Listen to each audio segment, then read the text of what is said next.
तो दोस्तों आज की इस वीडियो में हम लोग अगेन दो खबरों को लेकर डिस्कस करेंगे। एक खबर जहां पर डीआरडीओ के द्वारा रिसेंटली किए गए टेस्ट को लेकर है, तो वहीं पर दूसरी खबर सीधे अमेरिका और अमेरिका द्वारा लगाए जाने वाले और भारत से छूट मांगे जाने वाले टैरिफ्स को लेकर होगा।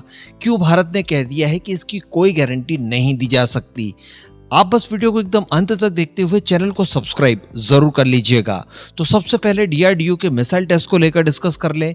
कुछ ही दिन पहले मैंने आपको वीडियो बनाकर बताया था कि एक नोट ऑफ वार्निंग जारी की गई है 12 से लेकर 13 मार्च के बीच की, और इस दौरान किसी एयर टू एयर मिसाइल का परीक्षण किया जा सकता है। इसको लेकर संभावनाएं प्रबल दिखाई दे रही है। अब संभावनाओं की बात की जाए तो हम लोगों ने डिस्कस किया था जैसा कि तेजस से अस्त्रा मिसाइल या फिर Su-30 MKI से अस्त्रा मार्क 3 या जिसे रीनेम करके गांडीव मिसाइल कर दिया गया है, उस मिसाइल का परीक्षण किया जा सकता है। अब वैसे गांडीव मिसाइल को लेकर तो कोई परीक्षण की खबरें नहीं निकल कर आ रही है, लेकिन मिनिस्ट्री ऑफ डिफेंस की तरफ से जो प्रेस रिलीज जारी की गई है इसमें इस बात की सूचना दी है कि तेजस मार्क 1A से पहली बार अस्त्रा मार्क 1 मिसाइल का परीक्षण किया गया है, जो कि हम सब जानते हैं कि 100 से लेकर 110 किलोमीटर के आसपास की रेंज देने में सक्षम है। टेस्ट के दौरान बताया जा रहा है कि इसने अपने सारे ऑब्जेक्टिव्स को पूरी तरह से क्लियर किया और जो टारगेट सेट किया गया था उसे डायरेक्टली हिट करके पिन पॉइंट एक्यूरेसी के साथ मारकर गिरा दिया। और चूंकि यहाँ पर तेजस मार्क 1A की बात की जा रही है,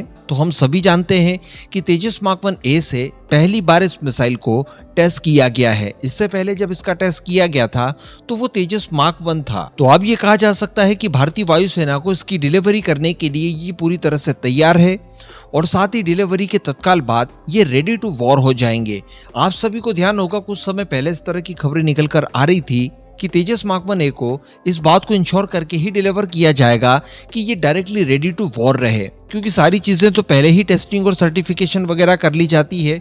रही बात वेपन्स पैकेज की, तो कई बार ऐसा होता है कि ऑन सर्विस भी वेपन पैकेज को टेस्ट किया जाता है इंटीग्रेशन करके, लेकिन चूंकि यहाँ पर काफी प्रोग्राम डिले हो गया था इंजन्स की वजह से, तो इतना समय हमें मिल गया था कि डिलीवरी के पहले ही टेस्टिंग वगैरह करके फिर दिया जाए। तो वो चीज भी अब यहाँ पर हो चुकी है। अब सीधे डिलीवरी के बाद ये पाकिस्तान से लगती हुई सीमा के पास डिप्लॉय होने के लिए तैयार रहेंगे। अब अगली इंपॉर्टेंट खबर की बात की जाए जिसमें अमेरिका के टैरिफ एंगल को लेकर हम लोग डिस्कस करने जा रहे हैं। देखिए, डोनाल्ड ट्रंप की तरफ से ये बात क्लियर कर दी गई थी कि रेसिप्रोकल टैरिफ ये लोग इंपोज करने जा रहे हैं। अप्रैल तक की इन्होंने सभी देशों को, जिसमें इनके मित्र राष्ट्र और दुश्मन राष्ट्र सभी आते हैं, इन सभी को इन्होंने चेतावनी दी थी कि आप अपने अपने टैरिफ्स कम कर लीजिए, वरना आप जितना टैरिफ लगाते हैं हम भी टिट फॉर टैट करते हुए उतना ही टैरिफ आपके ऊपर मर देंगे। इसको लेकर भारत के अंदर भी काफी सारी आशंकाएं थी कि भारत की प्लानिंग यहाँ पर क्या क्या हो सकती है।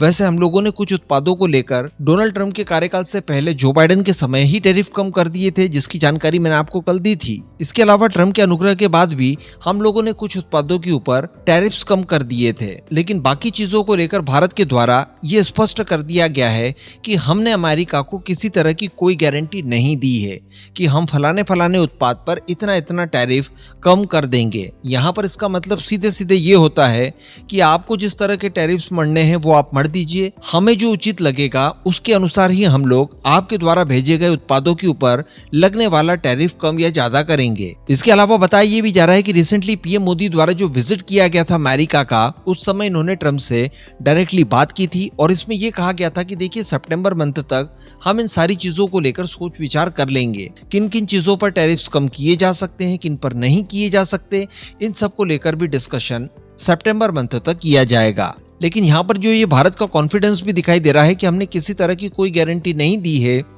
इसके पीछे एक कारण ये भी हो सकता है कि रिसेंटली हम लोगों ने देखा कि अमेरिका के अंदर मंदी के आसार दिखाई देने लगे हैं। ट्रंप जो कि अमेरिका की इकोनॉमी ही सुधारने आए थे, लेकिन वो अपनी ही इकोनॉमी गिरा चुके हैं और उसके पीछे जो सबसे बड़ा कारण रहा है वो यही रहा है टैरिफ्स का। उनके स्टॉक मार्केट में भी एक तरह से आग लगी हुई है। हम लोगों ने कल ही डिस्कस किया था कि $4 ट्रिलियन ऑलरेडी उनका डूब चुका है। ऐसी परिस्थिति में क्या अमेरिका वाकई में भारत के ऊपर किसी तरह का अननेसेसरी टैरिफ इंपोज करने के लायक रहेगा? वो इतना अफोर्ड कर पाएगा? क्योंकि यहाँ पर बात भारत की है, जो कि भारत के लिए इस समय सबसे बड़ा ट्रेडिंग पार्टनर बना हुआ है। और अमेरिका की बात की जाए तो अमेरिका के लिए इस तरह के टैरिफ्स इंपोज करना उन देशों के लिए ज्यादा जरूरी है जिनसे वो हमसे भी ज्यादा व्यापार करते हैं, लाइक चाइना हो गया या फिर इनके जो पर्सनल इश्यूज हैं मैक्सिको के साथ, कनाडा के साथ, इनके ऊपर करने चाहिए, ना कि डायरेक्टली भारत के ऊपर। जबकि भारत के साथ अमेरिका के कई सारे पैक्ट्स हो रखे हैं और इसको लेकर ये प्लानिंग की गई है कि वर्ष 2030 तक ये जो बायलैटरल ट्रेड होता है इसे $500 बिलियन तक पहुंचाना है।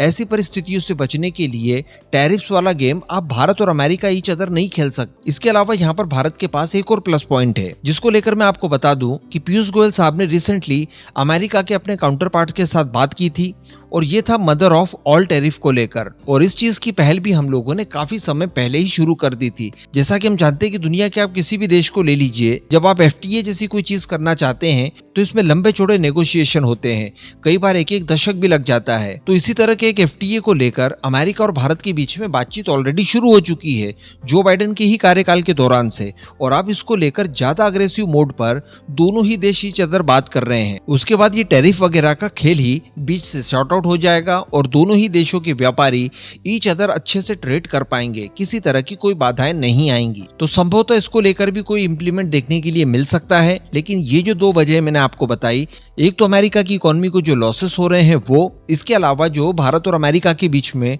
मदर ऑफ ऑल टैरिफ की बात की जा रही है, इस तरह की नई इनिशिएटिव लाने की बात कही जा रही है, इन सभी चीजों को देखते हुए भारत कॉन्फिडेंट है और इसी वजह से भारत ने इस बात को क्लियर कर दिया है कि किसी भी प्रकार से किसी भी उत्पाद को लेकर टैरिफ कम करने की कोई गारंटी अमेरिका को नहीं दी है। और फिर भी ये अननेसेसरी कोई टैरिफ लगाना चाहे भी तो इसके लिए भी हम लोग प्रिपेयर हैं। मैंने आपको पास्ट में ये भी बताया था कि भारत हो, चाइना हो या फिर अन्य कई सारे देश हो, ये कई तरह की तैयारियां कर चुके हैं। इवन भारत चाइना द्वारा तो इन टैरिफ से बचने के लिए अपनी करेंसी को डिवैल्यू तक कर दिया है। लेकिन अगर ये टैरिफ्स लग जाते हैं और स्पेशली भारतीय प्रोडक्ट के ऊपर टैरिफ लगते हैं तो इसका सीधा सीधा सा नुकसान अमेरिका की आम जनता को होगा, क्योंकि भारत द्वारा बहुत ज्यादा नेसेसरी चीजें भेजी जाती है जिसमें मेडिसिन भी एक है। ऐसी परिस्थिति में अगर आप इनके ऊपर टैरिफ्स लगा देंगे तो अमेरिका के आम लोग जो मेडिसिन खरीदते हैं उनकी कीमतें लगभग दोगुनी के आसपास हो जाएंगी, जिससे उन्हीं को अल्टीमेटली नुकसान है और इसका कोई अल्टरनेटिव भी अमेरिका के पास उपलब्ध नहीं है। तो अब आप नीचे इन दोनों ही खबरों पर अपना ओपिनियन जरूर दीजिएगा।